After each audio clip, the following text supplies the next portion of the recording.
আসসালামু আলাইকুম ওয়া রাহমাতুল্লাহি ওয়া বারাকাতুহু। আলহামদুলিল্লাহি রাব্বিল আলামিন ওয়াসসালাতু ওয়াসসালামু আলা আশরাফিল আমবিয়াই ওয়াল মুরসালিন নবিয়িনা মুহাম্মদ ওয়া আলা আলিহি ওয়া আসহাবিহি আজমাইন, আম্মা বা'দ। সম্মানিত ছাত্র ভাইরা, আমি এখন ক্লাস 3 ফিকহের ক্লাস আরম্ভ করছি। আজকের আলোচ্য বিষয় হচ্ছে যে দিনগুলোতে রোজা রাখা মাকরুহ। এর সাথে ইতিকাফের আলোচনাও আসবে ইনশাআল্লাহ। তো আসুন আমরা জেনে নিই যে দিনগুলিতে রোজা রাখা মাকরুহ। সেই দিনগুলো হচ্ছে: এক, হাজিদের জন্য আরাফার দিন রোজা রাখা। যারা হজ করছে, আরাফার ময়দানে আছে, এদের জন্য আরাফার দিন রোজা রাখা মাকরুহ। দুই, শুধু জুমার দিন রোজা রাখা অথবা শনি ও রবিবারকে রোজা রাখার জন্য নির্দিষ্ট করে নেওয়া। তিন, সওমে বিসাল। বিসাল শব্দের অর্থ হলো লাগাতার, পরস্পর কয়েকদিন একসাথে রোজা রাখা, মাঝখানে ইফতার না করা, একে বলে সওমে বিসাল। অর্থাৎ সন্ধ্যায় ইফতার না করে বা কিছু পানাহার না করে ধারাবাহিকভাবে 2-3 দিন রোজা রাখা কে বলা হয় সওমে বিসাল। তো এই সওমে বিসাল রাখাটা হচ্ছে মাকরুহ। আইয়ামে শাক সন্দেহের দিনে রোজা রাখা। সন্দেহের দিন বলতে চাঁদ উঠেছে কি উঠেনি, যেমন রমজানের চাঁদ দেখা গিয়েছে কি যায়নি, এমন যদি হয় তাহলে সেদিন রোজা না রাখা। যেমন মনে করুন যে শাবান মাসের 30 তারিখে হয়তো আকাশ মেঘাচ্ছন্ন আছে, চাঁদ দেখার কোনো খবর পাওয়া যায়নি, তাহলে পরে 30 তারিখে রোজা রাখতে হবে না, রমজানের রোজা, বরং শাবান মাস পূর্ণ করে নিয়ে তারপর থেকে রোজা রাখতে হবে। যেহেতু এটা সন্দেহের দিন, চাঁদ উঠেছে কি উঠেনি এমন সন্দেহ হচ্ছে, আকাশ মেঘাচ্ছন্ন থাকার কারণে, চাঁদ না দেখা যাওয়ার কারণে। তো কেউ যদি নিশ্চিত হয় যে চাঁদ দেখা গেছে তাহলে তো কোনো সমস্যাই নেই। 5, লাগাতার রোজা রাখা, তার জীবনভর অবিরাম একটানা রোজা রাখা। এরপরে 6, স্বামীর বিনা আদেশে স্ত্রীর নফল রোজা রাখা। তার স্ত্রী যদি নফল রোজা রাখে তাহলে স্বামীর অনুমতি নিতে হবে, কেননা নফল রোজার চেয়ে স্বামীর হক আদায় করা বেশি জরুরি বা কর্তব্য। যে দিনগুলিতে রোজা রাখা হারাম, রোজা রাখাই যাবে না যে দিনগুলিতে, সেই দিনগুলো হলো ঈদুল ফিতর ও ঈদুল আজহার দিনে রোজা রাখা। 2 ঈদের দিনে রোজা রাখা হারাম। রোজা রাখলে রোজা হবে না, বরং নিষেধ, এটা রাখলে অপরাধ। ঋতুস্রাব কিংবা প্রসবোত্তরকালীন রক্তস্রাবের দিনে রোজা রাখা, এই নির্দেশ শুধু মহিলাদের ক্ষেত্রে। তার যখন মহিলাদের মাসিক পিরিয়ড চলবে অথবা সন্তান প্রসবের পরে যে রক্তস্রাব হয়, তো যতদিন রক্তস্রাব চলবে ততদিন রোজা রাখা নিষেধ। এই অবস্থায় রোজা রাখা যাবে না। যখন রক্ত বন্ধ হবে তখন গোসল করে পবিত্র হয়ে রোজা রাখবে। 3, যে ব্যক্তি রোজা রাখার কারণে নিজ জীবন বিপন্ন হওয়ার আশঙ্কা করে তার জন্য সেদিন রোজা রাখা হারাম। যদি সে মনে করে যে রোজা রাখলে সে মারা যাবে, এমন যদি আশঙ্কা হয় তাহলে সেদিন তাকে রোজা ছেড়ে দিতে হবে জীবন বাঁচানোর জন্য, এবং পরে কাজা করে নেবে। এরপরও যদি সে রোজা রাখে আর এ কারণে যদি মারা যায় তাহলে সে দোষী বা অপরাধী। আইয়ামে 4, আইয়ামে তাশরিকে রোজা রাখা। আইয়ামে তাশরিক অর্থাৎ জিলহজ মাসের 11, 12, 13 তারিখে রোজা রাখা। এই 3 দিন রোজা রাখা হারাম, মানে 2 ঈদের দিন আর আইয়ামে তাশরিকের 3 দিন, এই মোট 5 দিন রোজা রাখা হারাম। এটা সবার জন্য, আর অন্যগুলো বিশেষ কারণে, যাদের কারণ পাওয়া যাবে তাদের জন্য। এখন জিলহজ মাসের 11, 12, 13 তারিখে যদি কোনো হাজি তামাত্তু হজ করে বা কিরান হজ করে, আর যদি কোরবানির হাদি যদি না থাকে, তাহলে সে তার পরিবর্তে রোজা রাখবে 10টি। তো 3টি রাখবে হজের দিনগুলোতে আর 7টি রাখবে বাড়িতে এসে। তো এই 3টি রোজা যদি হাজি সাহেবগণ, যাদের কাছে, যারা তামাত্তু হজ করছে বা কিরান হজ করছে, অথচ তামাত্তু হজের জন্য বা কিরান হজের জন্য যে হাদি দরকার, মানে একটা পশু জবাই করা দরকার, সেটি হয়তো তার টাকায় না কুলানোর কারণে সে সম্ভব হচ্ছে না, তাহলে এর বিনিময়ে তার জন্য বিধান রয়েছে যে সে 10টি রোজা রাখবে। 3টি রোজা রাখবে হজের দিনগুলোতে আর বাকি 7টি রোজা রাখবে বাড়িতে এসে। তো ওই 3টি রোজা যদি কেউ আইয়ামে বীজে রাখে, তার মানে জিলহজ মাসের 11, 12, 13 তারিখ যদি রাখে, তাহলে পরে তার জন্য রাখা জায়েজ আছে, সে রাখতে পারে, রোজা রাখতে পারে। এবার আসুন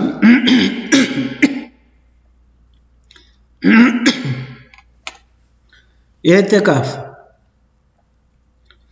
এতেকাফ এর শব্দের অর্থ হচ্ছে, আবিধানিক অর্থ হচ্ছে অবস্থান করা ও আঁকড়ে ধরা কে বলা হয় এতেকাফ।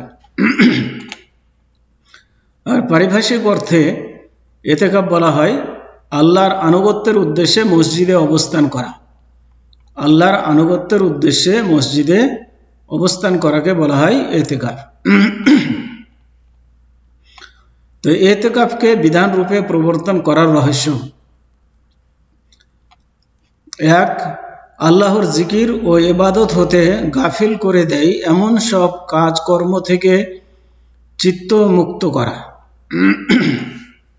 মানুষ বিভিন্ন দুনিয়ার ঝামেলাতে থাকার কারণে অনেক সময় আল্লাহর জিকির আজকার থেকে বিমুখ হয়ে যায়।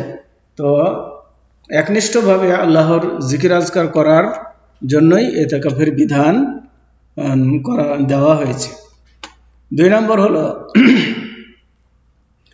আল্লাহর আনুগত্য হওয়া ও তার আল্লাহর অনুগত হওয়া ও তার পুরস্কারের আশাবাদী হওয়া। তার মানে এতেকাফ করবে আল্লাহর অনুগত হওয়ার জন্য এবং তার কাছে এর বিনিময়ে পুরস্কার পাওয়ার আশা নিয়ে। এতেকাফের প্রকার: ওয়াজিব এতেকাফ। 1 নম্বর হচ্ছে ওয়াজিব, অর্থাৎ আল্লাহর জন্য এতেকাফের মানত মানলে সেটি ওয়াজিব হয়ে যায়। কেউ যদি কোনো কারণে মানত করে যে আমি এতেকাফ করব, তাহলে তার জন্য এই এতেকাফ ওয়াজিব, মানে সেটা অবশ্যই তাকে পালন করতে হবে। কেননা আল্লাহর নবী সাল্লাল্লাহু আলাইহি ওয়াসাল্লাম বলেছেন, মান নাদারা আন ইউতি আল্লাহ ফালিউতিহু ওয়া মান নাদারা আন ইয়াসিয়াহু ফালা ইয়াসিহি। অর্থাৎ যে ব্যক্তি আল্লাহর আনুগত্যের জন্য মানত করবে সে যেন তা পূর্ণ করে, আর যে ব্যক্তি আল্লাহর সীমালঙ্ঘন করার জন্য মানত করবে, কোনো পাপ কাজ যেটার দ্বারাতে পাপ হবে, এই কাজের কারণে যদি সে কেউ মানত করে, তাহলে সে যেন পুরা না করে, যে সে যেন তা পূর্ণ না করে।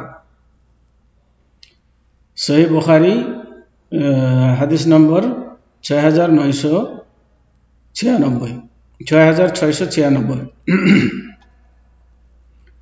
তাহলে এখান থেকে বোঝা গেল যে মানতের রোজা, মানতের এতেকাফ হচ্ছে ওয়াজিব সেটা অবশ্যই করতে হবে। এতেকাফের রুকন সমূহ। এতেকাফকারী যেন আল্লাহর নৈকট্য লাভের উদ্দেশ্যে এতেকাফ করার জন্য অবস্থান করে, মানে তার ইচ্ছা থাকতে হবে যে আমি আল্লাহর নৈকট্য লাভের জন্য করছি, লোক দেখানোর জন্য নয়।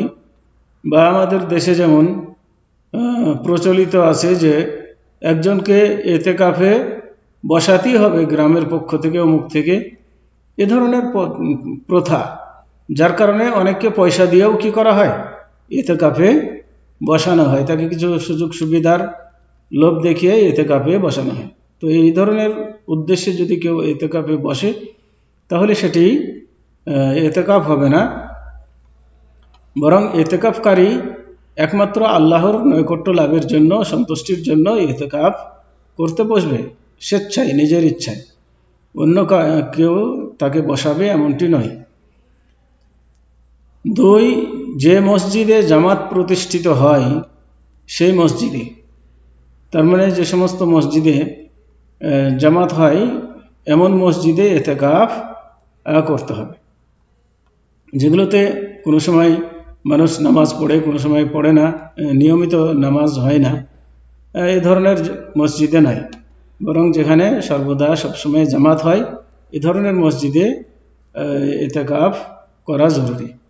কেননা আল্লাহ তাআলা বলেন, ওয়ালা তুবাশিরুহুন্না ওয়া আনতুম আকিফুনা ফিল মাসাজিদ।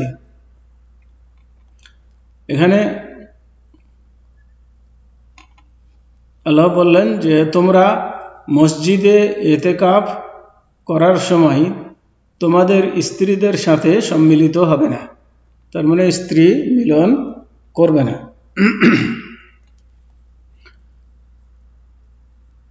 ইতিকাফের শর্তসমূহ। 1 নম্বর হচ্ছে ইসলাম, তার মানে ইতিকাফকারীকে অবশ্যই মুসলমান হতে হবে। 2 নম্বর সৎ বিবেচনা, মানে তাকে জ্ঞান সম্পন্ন হতে হবে, মানে স্বাভাবিক জ্ঞান যেন থাকে। 3, গোসল ওয়াজিবকারী বস্তুসমূহ যেমন শুক্রপাত, মাসিক অথবা নিফাস হতে পবিত্র হওয়া, এই সকল জিনিস থেকে পবিত্র থাকতে হবে। ইতিকাফ বিনষ্টকারী বস্তুসমূহ, নিষ্প্রয়োজনে মসজিদ থেকে বের হওয়া, যে এ কারণে ইতিকাফ নষ্ট হয়ে যাবে। যদি কোনো প্রয়োজন নাই তারপরেও সে মসজিদ থেকে বেরিয়ে কোথাও গেল, তাহলে এ কারণে তার ইতিকাফ ভেঙে যাবে, নষ্ট হয়ে যাবে। 2, যৌনাঙ্গে মিলন করলে, তার মানে স্ত্রীর সাথে মিলন করলে তার ইতিকাফ নষ্ট হয়ে যাবে। কেননা আল্লাহ তাআলা বলেন, ওয়ালা তুবাশিরুহুন্না ওয়া আনতুম আকিফুনা ফিল মাসাজিদ, তোমরা তাদের সাথে মিলন করো না ইতিকাফ অবস্থায়, মসজিদে অবস্থান করা অবস্থায়। সূরা বাকারা 187 নম্বর আয়াত। 3, ইতিকাফের শর্তাবলীর মধ্যে কোনো শর্ত না পাওয়া গেলে, ইতিকাফের যে 3টা শর্তের কথা বলা হয়েছে এই শর্তগুলো যদি না পাওয়া যায় তাহলে ইতিকাফ ভেঙে যাবে। ইতিকাফকারীর জন্য যা বৈধ, নিত্য প্রয়োজনে বের হওয়া, যেমন পেশাব, পায়খানা, পানাহার, শুক্রকরণের গোসল, মানে স্বপ্নদোষ হয়েছে এই জন্য গোসল করা, ওযু ও জুমার নামাজে হাজির হওয়ার জন্য বের হওয়া, এগুলো তার জন্য কি আছে, জায়েজ আছে। ইতিকাফকারী রোগী পরিদর্শনে অথবা জানাজায় যাবে না, তবে হ্যাঁ, যদি এর শর্ত আরোপ করে থাকে তাহলে সে রোগী পরিদর্শন ও জানাজার ক্ষেত্রে বের হতে পারে।